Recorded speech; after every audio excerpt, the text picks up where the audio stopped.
You're watching Bhutan This Week, our weekly news magazine program with me, Sonam Wongdi. Our top stories this week. Presenting the State of the Nation report, Prime Minister Singtopke said Bhutan needs more private colleges. The Druk Holding and Investments profit dropped by 1.8 billion yetam last year. And Bangladesh, Bhutan, India and Nepal signed the Motor Vehicles Agreement to facilitate flawless cross-border movement of vehicles.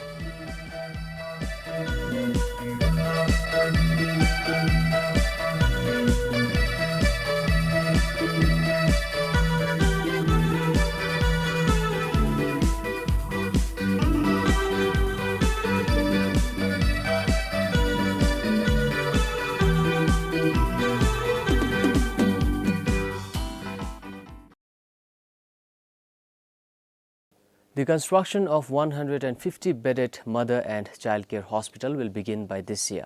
This was stated by the Prime Minister as he presented the State of the Nation report in the joint sitting of the Parliament. Reporting on the health sector, the Prime Minister said no other countries listed with the World Health Organization provides free medical services like Bhutan does. Luncheon said to further enhance the services, the Jigme Dojwachu National Referral Hospital has been granted autonomy. He also stated that a mother and a child care hospital will be established with funds from the Government of India.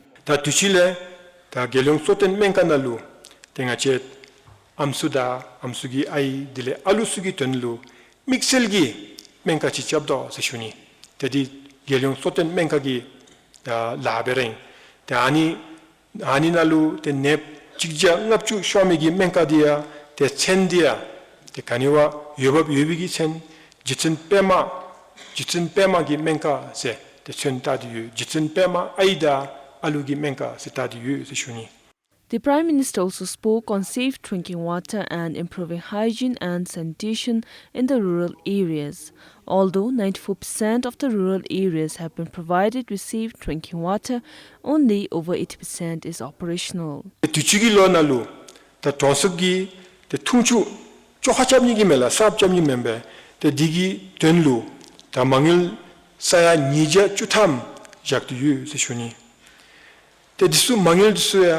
Tengachina tewa be shop member tewa gi lenkana be shop member kara sane yung lura pido seshuni tani be ole tendi gi be ngaragi debe tawdalu ta mangil di lambe te tora yan misegi lazen la lejime maboina misegi nyamchu lejime maboina danji mathabina gora mangobina yan la bodalu digitak jipchi lejime maboina ani ha komasu seshuni. The Prime Minister also said that 3 Dzongkhag health centers are currently under construction. Sharab Sangmo for PBS News. Reporting on the education sector, Prime Minister Singtopke highlighted that with increasing number of Bhutanese seeking university education in India every year, there is a need for more private colleges in the country. He added that more than 5,000 Bhutanese students are studying in various colleges in India today. Prime Minister Singtopke said that while Bhutan has 33 private schools, there is only one private college in the country. Tareng achiregi dubimese jagarlu te peshatami domdi tothanga da nija tunchutenga dula. Khonchachap jagalu taume. Lalugin ro lobda lejim na peshataume. Lalugin lobda ngulen bema sumi na peshatade seshuni. Lalugin lobda lejim nalu peshatadra besechiru lobda ngizin bemi inara besechiru peshatawadi mihebe se anzumgi nesul daumada kome ani beole tendigi be te tamchi ngachegi lobtu desunse te jagallo peshatawdalu ngacharegi kha chewigi chi manguldi te chikaju ime seshuni niba sodalu turupchikata peshasagendi tamasubachin te dinamisami te chubze juwika Prime Minister also urged private individuals to put proposals to start colleges. Providing a nutritional diet to the Bhutanese students was another highlight in the report. In 2011, 2 students of Orong High Secondary School lost their lives after suffering from peripheral neuropathy, a disease caused due to lack of vitamin B. But government has plans in place to improve the health of Bhutanese border students. 다 나차대기 롭투수기 제고디 피체 레짐 존이기 된루 다둑 사치 레진라 FCB 데 콘다 치카 라베 베심레 공기 쪼룹다 데 공기 라 베탕디 땡아치기 렉처 베비가유 데 디기 마세 나체 둑 사치 레진기 데 사치수 사남파솔레 뇨디기 베데 롭다 테와스날라파 데 쪼니기 람치조도 세슈니 디기야 마세 나힐랭아 제기 롭투 알루슬루 둔타레레 gondo sumsum chinigi lerimchi motabgi tholebe te zediyu sishuni. Meanwhile, Prime Minister Singh Tobge shared that Bhutan has achieved school enrollment of 98.7%. Sonam Chudin, PBS News. The National Assembly directed the Anti-Corruption Commission and RCSC to further discuss on the independence and lack of human resource in the Anti-Corruption Commission. After 2 days of deliberation on the Anti-Corruption Commission's report, it was also decided that the issue of human resource should be addressed immediately. The Good Governance Committee of the National Assembly said, as of March this year, the Anti-Corruption Commission had 78 employees against the planned 128 in the 11th five-year plan, and the number of complaints taken up for investigations was less due to shortage of human resource, creating a huge backlog of complaints. 당바 코나 미초르 유미디 코나 톱 미수베세 지아님벨라 데 니바디 바 코 톱디 유루라 데 로싱기 싱칼루 요기 고급 요바친 데 코나 곰주베 야뇽메 데 디날루 코바 닥중베 리텐베 베 미수베세 코나기 데 동렌 봄지 아니베 디임베세 슈닐라 데 아니보달루 nga치기 숭데디다 rawa thade chamchi the mitop gi rawa thade chamchi gi dise chupga singara dokpachi saume se shunila ngachara nostango di nyenle kadam hensonalo chala jimide suge nostango shunila te kongi bedbes chiru toto the chiseigi nostandi ngachegi ladi du yasab do chibebachin toto gi chatab mademidi lottima maumbanalo chatab made bombe mijoga sengaradi tokpasadi yu shunila tani bendigi pembadannyobadi nishara chikha tashinabe te teodidi lamdi panakomchinabe jagnam do chibebachin ngachegi tab mademidi chanyam sesu semidi gyurungila te tivana tab madu yobinale leshodi kadina ani chigube sundenangobde khache Achiragi mitobdin the lambera yuse me the shenka na shungi nanalu tingele kadum gomidin chesudu the anebeuda jiol hensogi khatelo bedeberu genkur thepchi namdigibe konglu the kongi mi jachi go sewachin yupchi dinchuda gepchuchi pigo sumbera jeume langara khatole. The Anti-Corruption Commission has been pushing for its functional independence since 2006 because it says independence is important to prevent and combat corruption. The chairperson of the commission, Dashanethan Zangmo, had earlier said that the matter of independence has taken too long and it has to be resolved once and for all by the higher authorities. The Constitution of Bhutan clearly mentions that commission is an independent body. ACC stresses that what is guaranteed by the Constitution has to be operationalized. The National Assembly stated it would not interpret since it is already mentioned in the Constitution. Ishori Gurung, BBS News. The Bomdiling Jamkar MP asked the Economic Affairs Minister as to when the actual works on the Kolongchu hydropower project will start. The construction work for 600 megawatt project in Tashiangsi was expected to begin early this year. The Bomdiling Jamkar MP said despite laying the foundation stone of the implementation of Kolongchu hydropower project almost a year back, the actual works on the project have not yet started.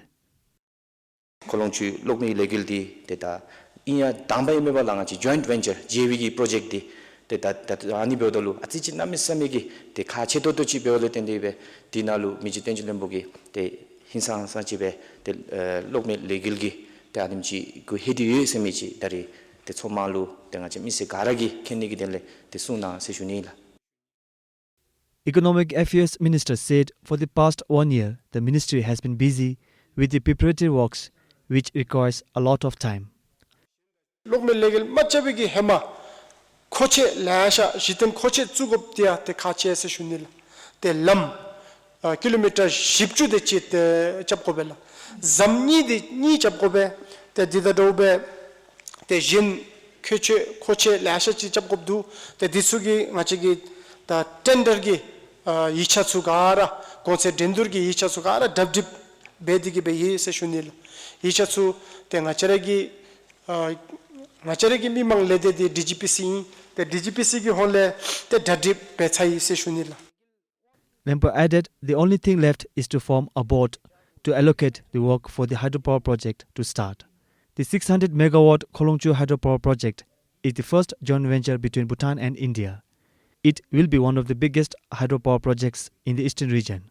Karma Singh for BBS News. A senior scientist from the Netherlands said Bhutan should consider other alternatives for renewable energy rather than focusing just on mega hydropower projects. Some of the concerns were global warming that could affect the hydropower projects in the future. Professor Dr. Bob van der Zwaan is an energy scientist. His research focuses on sustainable energy technology, particularly in terms of managing environmental challenges such as climate change. He gives policy advice to governments and international organizations to tackle and solve this global challenge. The overall view of energy sector and renewable energy policy of Bhutan showed that Bhutan exports power, yet the energy trade balance of 2014 revealed that the import is more than the export.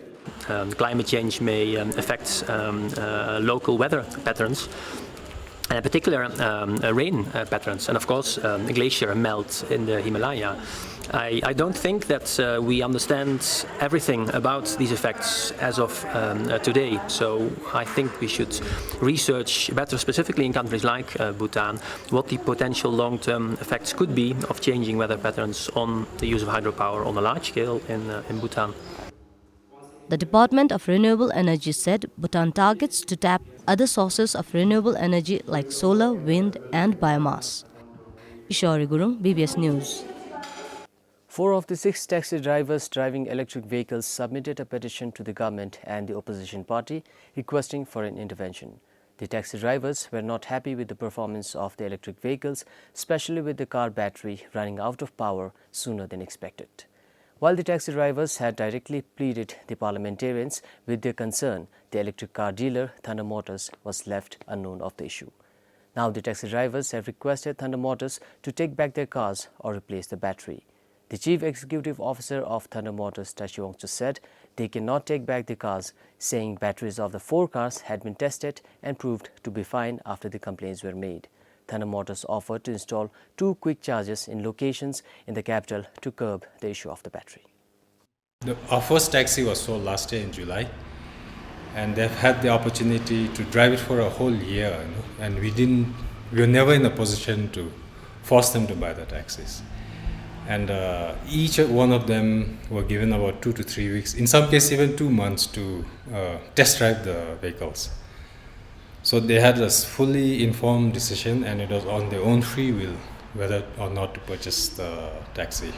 And now, after a year, and after having driven more than 60,000 kilometers, they want us to take back the taxi. So it's not a reasonable request.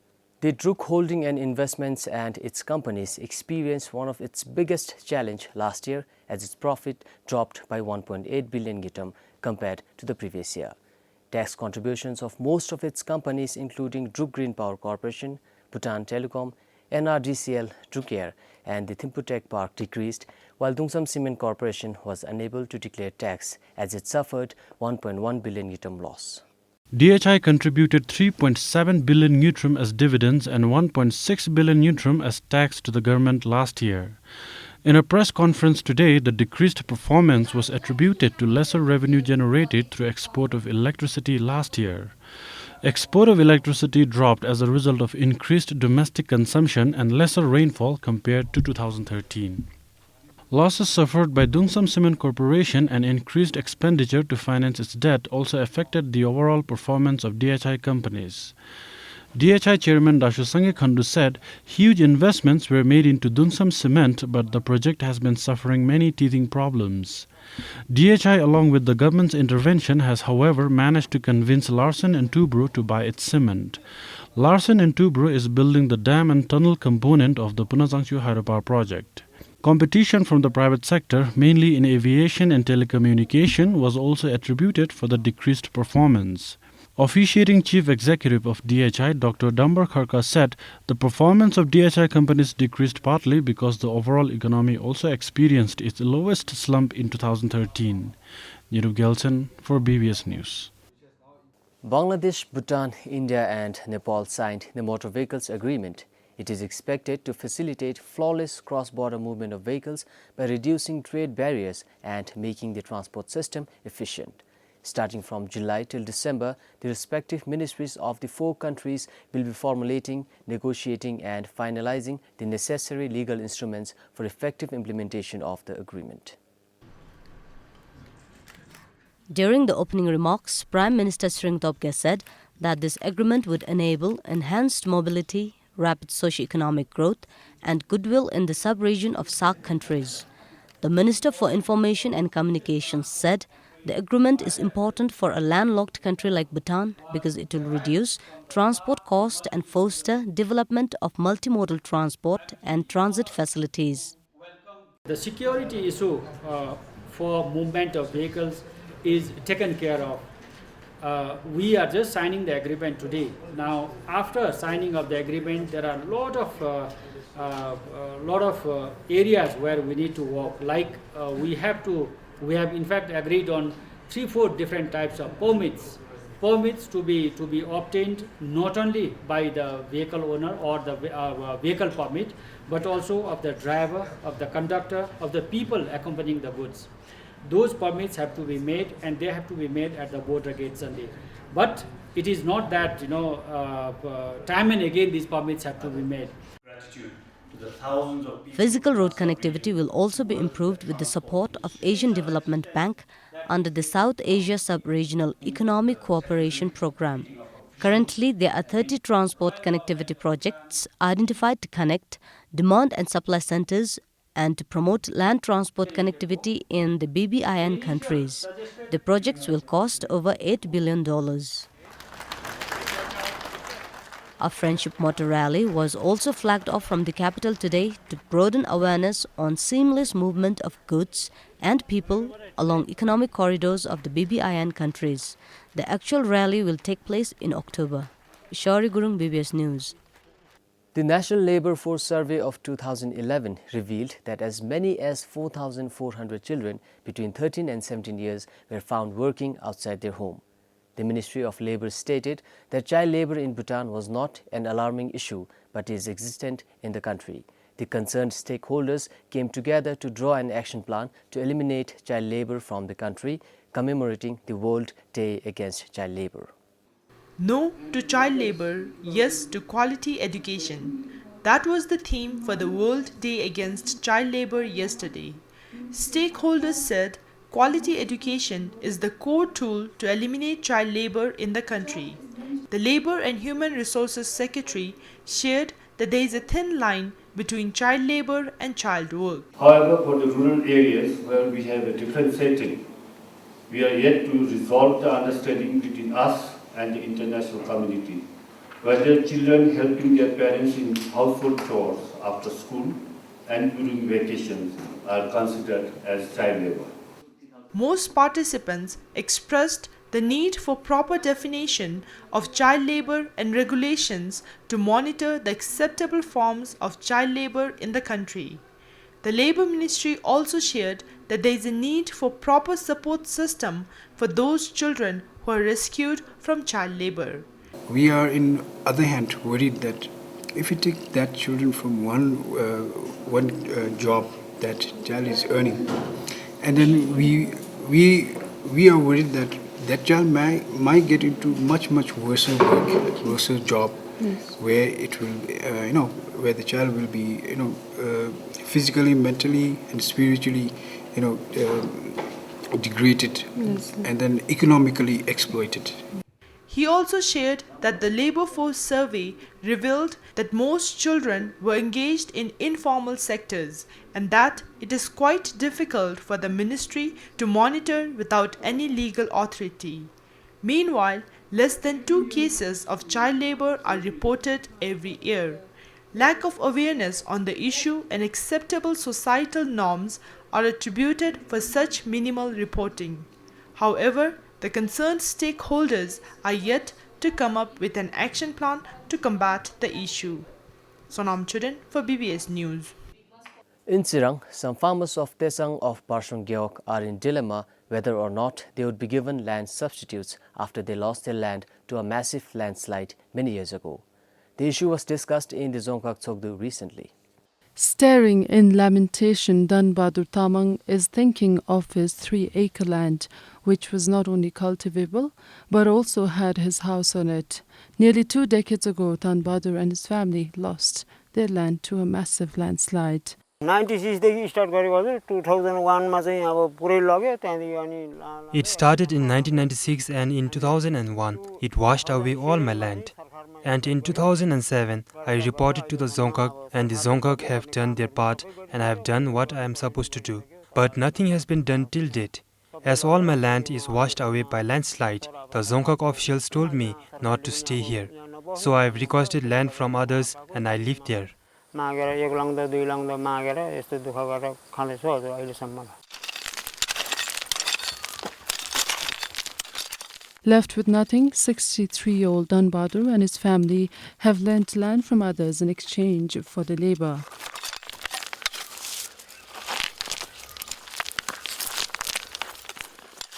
Dan Bahadur's case is not an isolated one.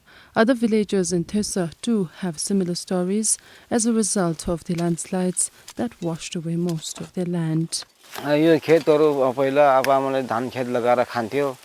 Before, my parents used to do paddy cultivation in this field, but now I am growing maize in this small area instead of paddy, as the bigger portion of my land is washed away by the landslide. So I am having a difficult time. I approached to Zongkak with a written application, but nothing has been done so far. But still, we hope that we will get land substitute. The issue too was discussed in the recently held Zongkak development meeting. In the past, the same issue was raised by the former GUPs, and after we were elected, we also did the same and inspected this site. We have also submitted the report to the Zongkak, and the Zongkak also inspected the site, but there's nothing from Land Commission till date. People are asking why it is delayed and whether or not they will be giving the land substitutes. It's been so long since these affected farmers have been living in this condition. We would like to appeal to the National Land Commission to look into the matter as the farmers depend on agricultural works.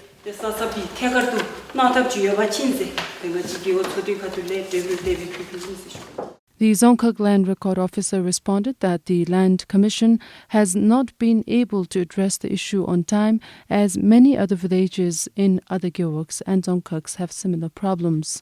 Dandewanshu said shortage of human resources is impeding their efforts. The Zongkak Tsogdu decided that the matter be taken to the National Land Commission by the Zongkak Land Records Section. Kampal for Kenchasering in Serang, Dikishorindaji, BBS News. Despite laws being in place, due compensation for death or injuries due to work accident or occupational diseases is seldom paid. Intervention by Labour Ministry has become a necessity in such cases. Similar is the case of a Thimphu Thomde employee who died when a wall collapsed and buried him in Changsamto area 2 months ago. This is late Amrit Bahadur Rai and his wife. Amrit, who was 73 years old, worked for Thimphu Thomde and died in a work accident. Today, 73-year-old Mon Maya Rai stays with her 2 disabled sons and their families. Her eldest son has been offered a work in Thimphu Thomde, replacing his late father, and he's paid 5,000 ngetam a month. She tells me he is the sole bread earner.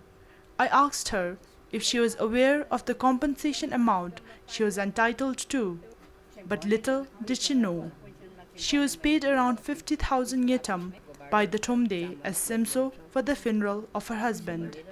म त घरमा त्यस्तो भयो अब दिन्छ भनेर म त आशै गरिराखेको छु नि घरमा अब 9-10 जना जान परिवारसँग बसेको छ अब म अघि भने नि हामी गभर्नमेन्टमा हिजो अस्ति त्यो आफै काम खोज्दै आएको पनि होइन उनीहरूले लिएर आएको हो हामी सरकारले जो गर्छ मलाई सरकारदेखि म धेरै आशा छ मलाई अब मेरो दुईटा लाटा छोराहरू छ यिनीहरू मैले के गरेर पाल्नु म अब यो नानीहरू के गर्नु म नानीहरू यस्तो हुँदा हुँदै म मरे भने त म सास पनि जाँदैन नि म अब बाबुले छोडाक्यो मलाई दुःख साह्रो दुःखै पर्छ अब मेरो घरको मालिक नभएपछि मलाई दुःखै पर्छ भने म सबै भने त्यहाँ पनि अन्त उनीहरू कोनि थाहा अब के गर्दैछ मैले अरू अरू के कुरामा झेउला गर्ने यस्तो कचिङ्गाल गर्ने पनि होइन गभर्नमेन्टको पहिलेको रुल के छ म राजाबाट गभर्नमेन्टमा रुल के छ राखेको त्यो रुल मात्रै म माग्छु Mon Maya had approached Thimputhumde, but she was told that they were still looking into the matter. According to Chapter 4, Section 96 of the Labour and Employment Act 2007, an employer shall compensate all his or her employees against death due to work accidents. We look into the accident cases on if it is a work-related accidents, the responsibility has to be borne by the employer. So in this particular case, I think it is a city corporation, and then for this, I think we have even conveyed the message. The concerned officers from the city corporation has come to us, and there we have explained everything, giving the details of the laws and the regulation, who is really held responsible for this law. And to give the brief description about the labor law just take care about employer and employee relation. We don't look into the third party, whether it is some other person or whoever may be. If the compensation is not paid within this month, the Labour Ministry will forward the case to the court. But on the other hand, Thimputhumde has asked the building owner to pay the compensation of almost 200,000 ngetam, to which the building owner denies. While the blame game continues, it looks like Mon Maya and her family may not get the compensation anytime soon. Sonam Chudan, BBS News. Bhutan lost by 6-0 against China in the second game of the World Cup qualifiers. Thousands thronged at the Janglimthang Stadium to watch the game.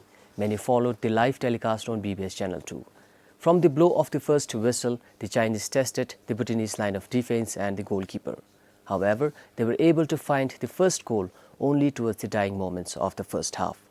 The second half, though, saw a more composed play by the Bhutanese team with a few attempts on target, but it was not enough to deter the Chinese players as they capitalized on most of their chances. This is Bhutan's second loss on their road to World Cup in Russia.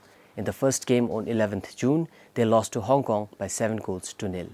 Well, that is all we have for you this week. Thank you for joining us and have a great weekend. On behalf of the team, this is Sonamongdi saying goodbye.